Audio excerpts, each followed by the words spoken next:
सबसे पहले मैं जम्मू की प्रेस का वेलकम करता हूं और शुक्रिया अदा करता हूं जो हमारे इनविटेशन पे यहाँ पे आए हैं हमारी बात सुनने के लिए और हमारी बात को आगे पहुंचाने के लिए। तो जैसे आप सबको मालूम है कि 3 जनवरी को न्यू प्लाट में एक इंसिडेंट हुआ जिसमें एक ही पक्ष का मुद्दा सुना गया तकरीबन और प्रेस ने भी उसको बहुत हाईलाइट किया। और दूसरा पक्ष जो है जिसको अक्यूज बनाया गया है तो उनका ना तो पक्ष सुना गया, ना पूछा गया, ना किसी ने बताया। तो मसला बहुत थोड़ा सा था, बहुत छोटा सा मसला था। एक रोड रेज का मसला था। 2 आदमी एक व्हीकल पार्किंग के लिए जो मसला बना, एक ने एक दूसरे को बात कही, दूसरे ने दूसरे को बात कही, लेकिन वो इसको इतना बढ़ा चढ़ा कर बना दिया गया जैसे कि एक गैंगस्टर ने किसी दूसरे आदमी पर जानलेवा हमला कर दिया हो। लेकिन ये कोई प्री प्लान, ऐसा कोई मसला नहीं था कि प्री प्लान किया गया हो या पहले बनाकर कोई किसी पर हमला करने की योजना बनाई गई हो, कोई बात की गई हो। तो ये मसला जब दूसरे पक्ष के हाथ में आया तो उन्होंने ऐसा किया कि जैसे कि जम्मू के किसी एडवोकेट पर उसकी एडवोकेसी को लेकर जो प्रोफेशनल बात को लेकर के हमला किया गया हो तो उसको उस पर जानलेवा हमला किया गया हो। बात छोटी सी थी, बात कोई बहुत बड़ी बात नहीं थी। एक आदमी ने एक अपनी स्कूटी, जिसको अक्यूज बनाया गया रविंदर सिंह काका को, उसने अपनी स्कूटी कहीं पे लगाई हुई थी। उस स्कूटी को किसी ये कनू शर्मा जी हैं जो एडवोकेट हैं, तो उन्होंने इसको परे करने की कोशिश की। तो पहले तो ये बात है कि कनू शर्मा और उनके पिताजी चंद्रमोहन शर्मा जी ये जानी पहचानी हस्तियां जम्मू की, और मुझे ये बात कहते हुए फख्र हासिल होता है कि ये चंद्रमोहन शर्मा और मैं किसी वक्त क्लास फेलो भी रहे हैं, तो हम एक दूसरे को जानते हैं। सबसे पहले तो हम भगवान से ये अरदास करते हैं कि कनू शर्मा की जो है सेहत हो अच्छी हो और वो ठीक ठाक होकर घर पहुँचे और अपनी बात को आगे रखें।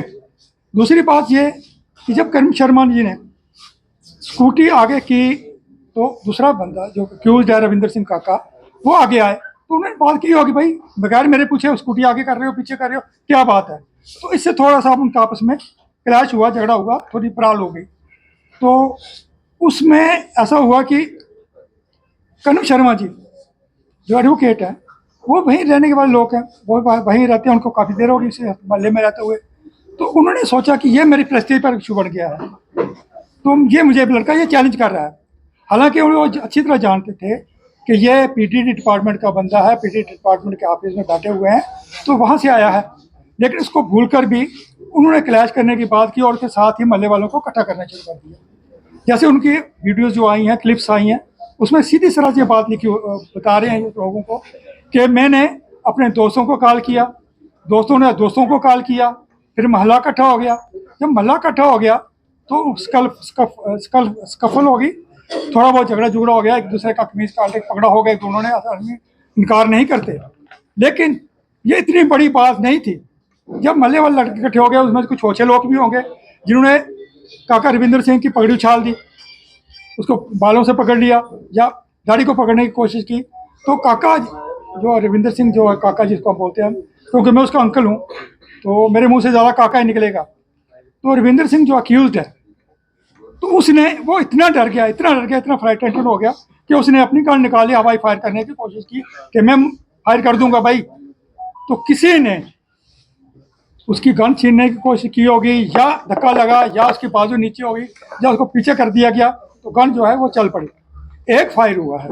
लेकिन हम ये कहना चाहते हैं, एजेंसीज हैं, उनको एक तरफ की बात ना सुनकर इसको थारोली इन्वेस्टिगेट करना चाहिए। थारोली इन्वेस्टिगेट करेंगे तो पता चलेगा कि ये रोड रेज का मामला था। जैसे कि कनू शर्मा जी के कहीं क्लिप्स में ये बात आई है, उसको क्रिमिनल बनाने की कोशिश की गई कि वो एक प्रोफेशनल क्रिमिनल है काका रविंदर सिंह। ऐसी कोई बात नहीं। ये गवर्नमेंट मुलाजिम है, पीटीटीडी में है, फोरमैन की जॉब पे है, जिसको जेई का ग्रेड मिल जाता है। ये फोरमैन की जॉब 50-55 की इसकी उम्र है, 2 बच्चे इसके हैं, दोनों बच्चे फॉरेन में पढ़ रहे हैं। तो अगर ये गुंडागिरी का लोग होता तो इसको ये इस मुलाजमत में ना होता, ना इसके बच्चे बाहर पढ़ते। ये अपनी फैमिली को संभालने वाला बच्चा है। दूसरी बात, ऊपर से एक बड़ी बात है, काफ़ी देर से ये डायग्नोसिस है, कैंसर डायग्नोसिस है मौत का। उसकी वजह से भी ये इतना हट्टा कट्टा नहीं है फिजिकली कि लोगों के ऊपर अटैक करता फिरे। तो इसने अपने सेल्फ डिफेंस में ये अगर कोई बात की है तो सेल्फ डिफेंस में किया, क्योंकि इतने लोग इकट्ठे हो गए। दूसरी बात ये कि जो कनिम शर्मा जी हैं, अगर उनकी जो स्टोरीज जो उन्होंने अपनी दी हैं इस पर मीडिया के पास, उन्होंने सीधी सीधी बात पहले कही कि हमारी कार लगाने पर स्कूटी आगे पीछे करने पर मेरी बात हुई। दूसरी, मैंने इसकी चाबियां स्कूटी से खींच ली। अब स्कूटी से खींचने का मतलब यह है कि काका रविंदर सिंह जो जिसको अक्यूज बनाया गया है वो यह होगा कि तू मैं करने के बाद अपनी स्कूटी निकाल के घर आना चाहता था, क्योंकि इंसिडेंटली उसी दिन नगर कीर्तन निकलना था 3 तारीख को गुरु गोविंद सिंह जी के अपना जयंती के उपलक्ष्य में, जो 5 तारीख को थी। तो उसके मतलब है घर में क्या क्या आया था कि हम आएंगे तो हम दोनों मियाँ बीबी नगर कीर्तन में जाएंगे। अगर वो उसको होगा थोड़ी बहुत तू मैं हुई, तू मैं होने के बाद रविंद्र ने अपना स्कूटी निकालने की कोशिश की तो कनिम जी ने उसके चाबियाँ निकाल ली और दोस्तों को बुला लिया।